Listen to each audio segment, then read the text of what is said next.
Alam nyo ba mga kalalakihan na hindi lahat ng babaeng maganda, sexy, ay mabuti para sa'yo at hindi lahat ng sweet ay totoo ang intensyon sa'yo. Maraming mga lalaki ang nasasaktan hindi dahil mahina sila o dahil nagmahal sila ng todo, kundi hindi nila kaagad nakita yung mga red flags ng mga babae. May red flags, hindi nyo lang kaagad nakita or inignore nyo lang din talaga kaparehas ng mga babae. Talagang pinalagpas nyo yung mga red flag na yun dahil sa pagmamahal nyo dun sa babae.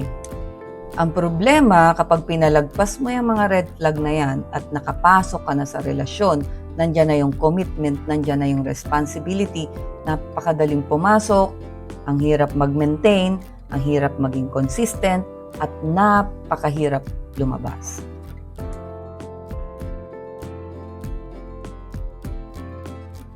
Ayan, welcome back sa aking channel. Ako po si Lorely, ang inyong Ate Lors.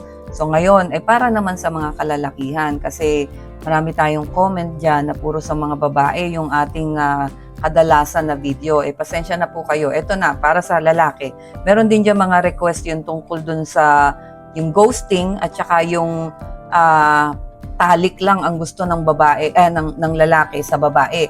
So may mga nag-comment na mga lalaki na sana may topic din na para sa kanila. Isusunod ko po yan, antabayanan nyo lang po. So okay, sa video na ito ay pag-uusapan natin yung 7 red flag na makikita nyo sa mga babae na dapat malaman ng mga lalaki para maiwasan ang toxic na relationship, 'di ba?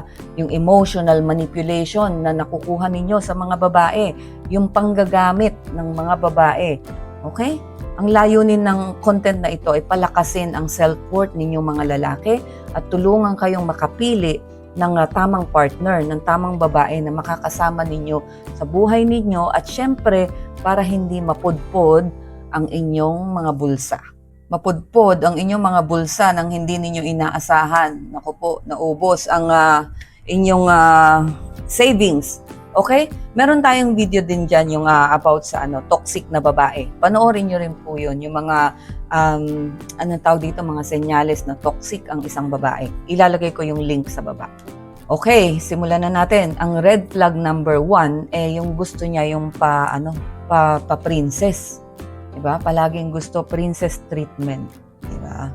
Yung ikaw ang palaging nagbibigay ng effort. Ikaw ang nag-a-adjust, ikaw ang gumagastos, ikaw ang umiintindi, pero siya tanggap lang ng tanggap. Diba? Talagang pa-princess yung dating. Diba? Parang ramdam nyo yan, makikita nyo yan kung parang yung babae gusto lang niya sarap, gusto lang niya makatanggap ng galing sa'yo. Sa totoo lang, ang tunay na babae, may respeto yan sa pinaghihirapan mo, diba? Marunong din yan magbigay ng effort at syempre ng konting, diba?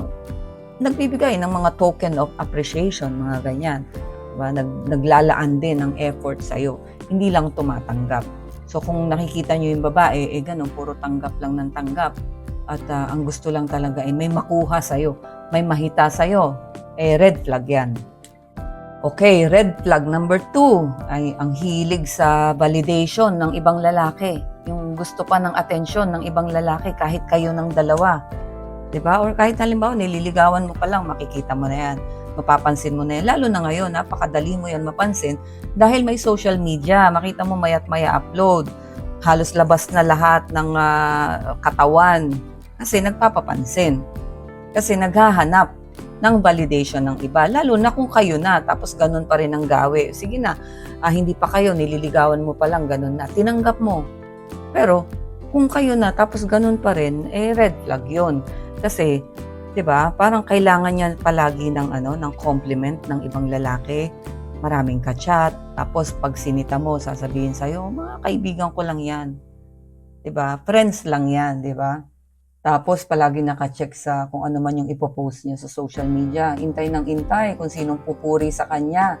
Dun sa kanyang post. Gusto, may pumuri sa kanya. Ang ganda mo naman ngayon, ang sexy mo naman, o ang puti mo naman. So, ganun yung mga iniintay niya. Gusto niyang marinig at gusto niyang makita dun sa kanyang mga social media.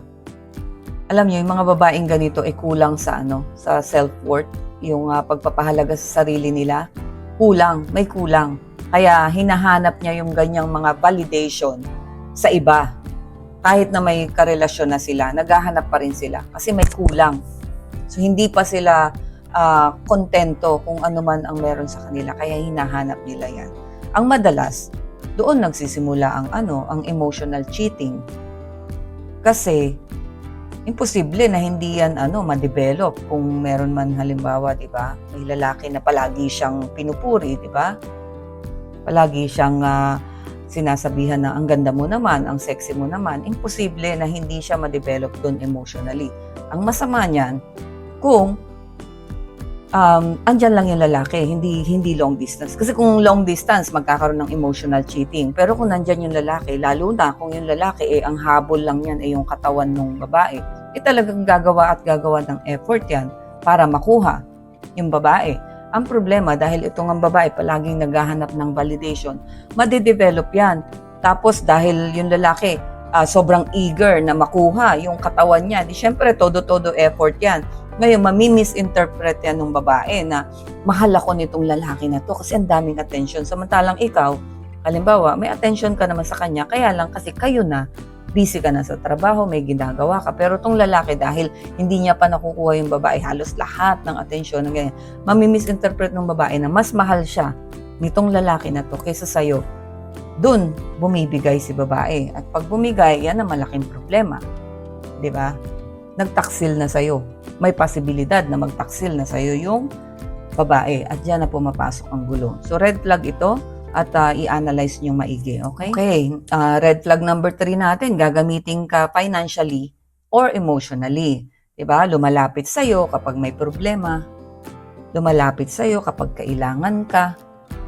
Pag may bayarin, may babayaran. 'Di ba? Kailangan ng comfort, kailangan ng tulong, gustong mag-travel, 'di ba? Kasi 'di ba travel na tayo ngayon, gustong kumain sa mamahaling restaurant. Ayun. Nandyan kapag kailangan yung mga ganyan. Pero kapag okay siya, halimbawa, meron naman siyang pera or halimbawa nagta-travel siya or okay naman siya, wala siyang problema, wala, napaka-cold ng dating niya sa'yo, 'di ba? Biglang may distansya, biglang hindi nagpaparamdam. Hindi yun love. Panggagamit na yun, okay? Na gusto lang niya ng sarap, gusto lang niya ng convenience galing sa'yo. Okay, yung red flag number 4 natin, eto na yung manipulative behavior. Pabiktim lagi, di ba? Kapag lagi niyang sinasabi sa'yo na kasalanan mo to, o kaya kung mahal mo ko, gagawin mo to, di ba? Ako na naman ang mali para baliktarin ka. Diba?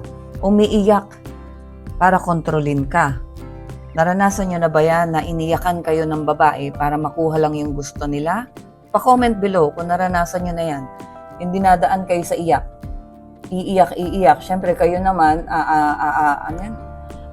iko-comfort nyo and then ibibigay nyo kung ano yung iniiyakan. Kasi merong gustong mangyari. Ingay ng eroplano. May aeroplano.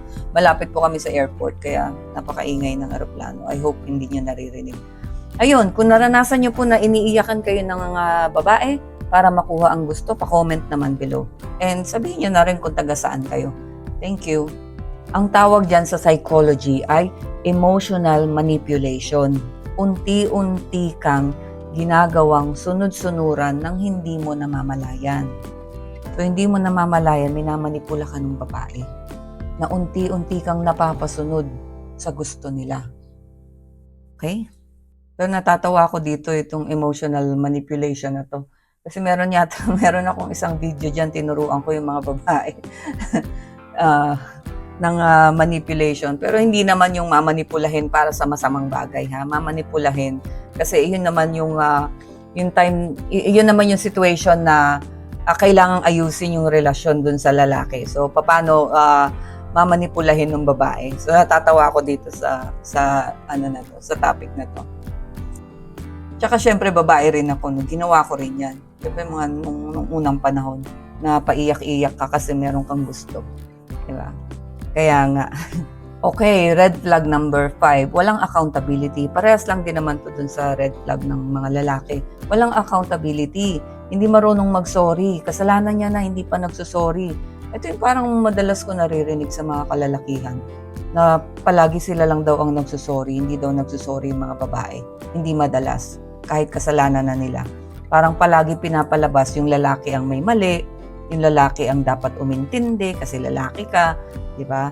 Yung lalaki dapat palaging mag-ayos, yung lalaki dapat ang laging manuyo, di ba?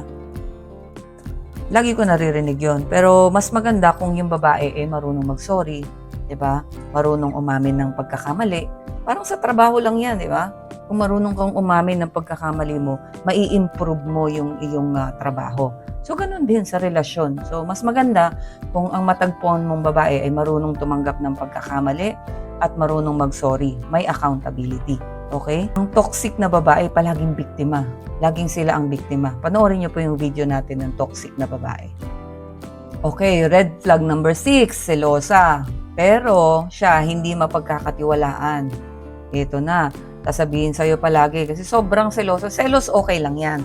Kasi normal yan. Ang padagdag yan ng spice ng relationship. Alam nyo naman yan, pag nag-away kayo dahil sa konting selos, di ba? After nun, mas sweet kayo after nun. Pero, yung wala sa lugar, ang pagsiselos, ibang usapan na yan. Wala na sa lugar, sobra-sobra pa. At, ito na nga, magseselos ng wala sa lugar, ng sobra-sobra, tapos sila pala ang gumagawa nung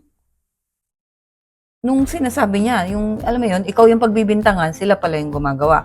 So, red flag to, di ba? Sasabihin sa'yo ng babae, sinong kausap mo, sinong kasama mo, anong ginagawa mo. Pero siya mismo, may sikretong kachat. Di ba? May tinatago na kinikita o minimit, di ba? May mga kaibigan na friends daw pala. Pero, parang may something, di ba? So, may double standard siya dito. Kasi siya, pagbibintangan ka niya, selos-selos, tapos, yung pala naman, siya ang gumagawa. So, red flag ito, ha? Okay, yung red flag number 7 natin, hindi malinaw yung intention sa'yo. Yung kapag tinatanong mo kung ano ba tayo, di ba? Sasagot sa'yo, ewan ko, let's see. Enjoy lang muna tayo, di ba? Huwag muna pressure. Pero yun, ginagamit ka lang. Gusto mag-travel, gusto magganyan, di ba? Or umaasta na talagang parang kayo. Pero, hindi malinaw yung intention niya sa'yo. Yun nga kasi baka merong iba or baka talagang ginagamit ka lang kasi nga gusto niya na masabi lang na may karelasyon siya. O kaya naman, pasintabi sa mga kababaihan dyan, marami ring babae na pinagsasabay-sabay. Hindi lang lalaki. May mga babae, meron dito, lalo na nasa Middle East ako. Meron dyan talagang nakikipag-date sa multiple na lalaki kasi may gusto silang makuha, diba? Yung financial, yung mga bagay na gusto nilang makuha, diba? May mga hindi naman sa pagano, no? Pasintabi nga sa mga babae, meron po talaga dito na talagang ginagamit lang nila yung lalaki. Hindi lahat, pero nakakalungkot man isipin, meron pong mga babaeng ganon. Okay? Okay, so ang closing message ko sa inyong mga kalalakihan ay hindi lahat ng babae na gusto nyo ay tama para sa inyo. Hindi lahat ng dahil mahal mo ay ibig sabihin, dapat ka nang magtiis kung nakikita mo lahat ng red flags na yan. Mas doon sa mga lalaki naman na magsisimula pa lang mag-date, nakita nyo na itong mga red flag na to, nasa inyo na yan. Pero kung nakitaan nyo lang naman ng isa, dalawang red flags, siguro naman hindi naman ganun mai-impluwensyahan yung desisyon mo. Pero pag nakita mo naman, Diyos ko, lahat ng red flags na to ay nandun sa babae, mag-isip-isip ka na. Okay? Magpakatalino kayo sa pagpili ng babae kasi yan ang magiging mapayapa ang buhay nyo kapag maayos yung babaeng nakuha nyo. Kapag tama sa'yo yung babaeng nakuha nyo. At pakiusap lang naman mga lalaki, huwag nyo namang lokohin. Diba? Kung huwag niyong pagsabayin, huwag niyong lokohin. Kung hindi niyo na gusto, huwag niyong taguan. Kausapin niyo ng maayos. Irespeto niyo po ang mga babae. Ganon din naman yung mga babae. Irespeto niyo yung mga lalaki. Okay? Magrespetuhan lang tayo, babae at lalaki. para magkaroon tayo ng kapayapaan sa ating relasyon. Okay, mga kalalakihan, piliin ang babaeng hindi lang basta maganda sa mata, hindi lang basta sexy, di ba? Ang piliin nyo ay yung mabuti ang puso at malinaw ang intensyon sa inyo. Ayan, again, thank you so much sa panonood. May utang pa ako sa inyo mga kalalakihan, yung side naman ng mga lalaki pagdating sa ghosting at pagdating dun sa mga babae na habol lang katawan ninyo. Susubukan ko pong gawa ng video yan. Thank you so much and bye-bye.